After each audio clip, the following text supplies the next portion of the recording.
পান বিক্ৰমাদিত্য ৰজাৰ মাথা পুঠি গংগাত কৰিলে স্নান। এদিন এটা গোবলুৱা এটা ভোমোৰাই সখী পাতিলে আৰু গোবলুৱাটোৱে ভোমোৰাটোক ক'লে, সখী অহা কালিলৈ মোক গৃহলৈ আপুনি যাব। পাছদিনাখন ভোমোৰাটো গোবলুৱা গৃহলৈ গ'ল। যোৱাৰ লগে লগে নতুন সখী আহিছে বুলি মানে খাদ্য সমস্যা আনি দিছে।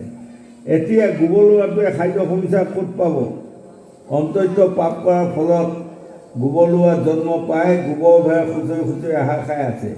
সেই আহাৰকে আনি ভোমোৰাটোক দিছে আৰু কৈছে, সখী খাওক। কিন্তু ভোমোৰাই খাব নোৱাৰিলে। নোৱাৰি ক'লে, অহা কালিলৈ মই আপোনাক আমন্ত্ৰণ কৰিলোঁ, মোৰ গৃহলৈ যাব।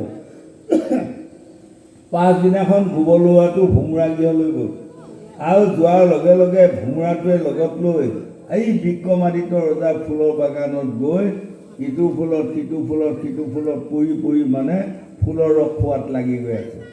আৰু গোবলুৱাটোৱে সখীয়েকৰ পাছে পাছে ঘূৰি আছে। সদৌ শেষত দেখিলে সখীয়ে যে ফুলবোৰত মুখ দি ফুৰিছে, কি পায় বাৰু, ময়ো এটা ফুলত মুখ দি চাওঁচোন।